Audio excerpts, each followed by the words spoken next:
केदारनाथ का रहस्य। शाम का समय था। केदारनाथ मंदिर के पीछे के पहाड़ बादलों से ढके थे। आर्यन अपने भारी भरकम कैमरा बैग के साथ मंदिर के प्रांगण में खड़ा था। वह यहाँ किसी चमत्कार की तलाश में नहीं, बल्कि उन दावों को झुठलाने आया था कि 2013 की त्रासदी में मंदिर कैसे बच गया। उसने मंदिर की विशाल दीवारों को छुआ। तभी पीछे से एक भारी आवाज आई, यह पत्थर केवल पत्थर नहीं है बेटा, यह महादेव का कवच है। आर्यन पलटा। सामने बाबा भैरवनाथ खड़े थे। उनकी जटाएं सफेद थी और हाथ में एक पुराना चिमटा था। आर्यन ने मुस्कुराते हुए पूछा, बाबा, विज्ञान कहता है कि यह मंदिर 400 साल तक बर्फ में दबा रहा, फिर भी सुरक्षित रहा। आप इसे चमत्कार कहेंगे, मैं इसे वास्तुकला कहूँगा। बाबा मुस्कुराए और उसे मंदिर के पीछे उस विशाल भीमशिला के पास ले गए। तुम जिसे वास्तुकला कहते हो, वह महादेव की इच्छा है। जब प्रलय का जल सब कुछ बहा ले जा रहा था, तब यह शिला ऊपर से गिरी और मंदिर के ठीक पीछे रुक गई। क्या यह इत्तेफाक था? रात के 12 बजे थे। पूरी घाटी सन्नाटे में डूबी थी। आर्यन अपने टेंट से बाहर निकला। अचानक उसे मंदिर के गर्भगृह से एक हल्की गूंज सुनाई दी, ओम। उसने देखा कि मंदिर के चारों ओर की बर्फ चमक रही है। वह कैमरे के साथ आगे बढ़ा। तभी उसे मंदिर की सीढ़ियों पर एक आकृति दिखाई दी। शिव जी का साक्षात स्वरूप। वह आकृति साधारण मनुष्य की नहीं थी।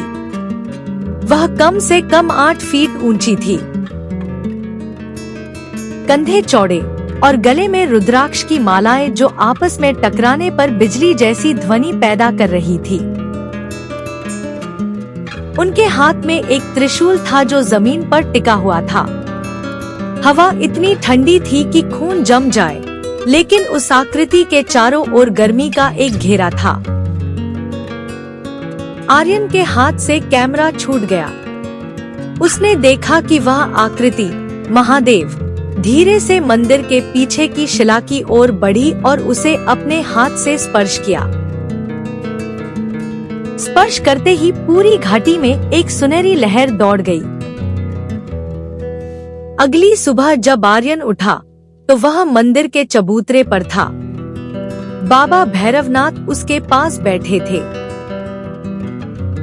आर्यन हकलाते हुए बोला, मैंने कल रात उन्हें देखा। वह कौन थे? बाबा ने आकाश की ओर देखते हुए कहा, केदारनाथ का सबसे बड़ा रहस्य यही है कि महादेव यहाँ से कभी गए ही नहीं।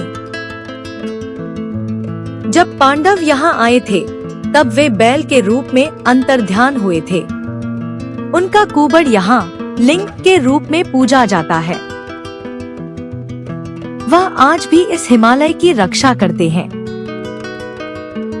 आर्यन ने अपना कैमरा पैक कर लिया। उसने फोटो तो एक भी नहीं खींची थी, लेकिन उसके मन के संशय मिट चुके थे। केदारनाथ का रहस्य क्या है?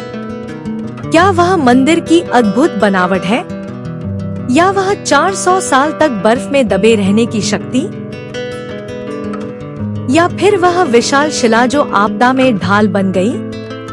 आर्यन जान गया था कि रहस्य इन सब में नहीं, बल्कि उस अदृश्य शक्ति में है जो आज भी केदार की बर्फीली हवाओं में सांस लेती है।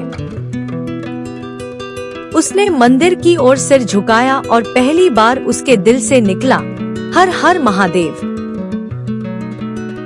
विज्ञान जहाँ खत्म होता है, केदारनाथ का रहस्य और महादेव की महिमा वहीं से शुरू होती है। आर्यन ने महादेव के स्वरूप को देखा और उनकी महिमा को समझा। उसने बाबा भैरवनाथ से पूछा, बाबा, मैं यहाँ क्यों आया था? बाबा ने कहा, तुम यहाँ अपने संशयों को मिटाने आए थे। आर्यन ने कहा, हाँ, मैं यहाँ अपने संशयों को मिटाने आया था। बाबा ने कहा, अब तुम्हारे संशय मिट गए होंगे। आर्यन ने कहा, हाँ, मेरे संशय मिट गए हैं। बाबा ने कहा, अब तुम यहाँ से जा सकते हो। आर्यन ने कहा, मैं यहाँ से जा रहा हूँ। आर्यन ने मंदिर की ओर सिर झुकाया और कहा, हर हर महादेव। आर्यन ने अपना कैमरा पैक किया और मंदिर से बाहर निकला। उसने देखा कि मंदिर के चारों ओर की बर्फ चमक रही है। आर्यन ने सोचा कि यहाँ का रहस्य क्या है।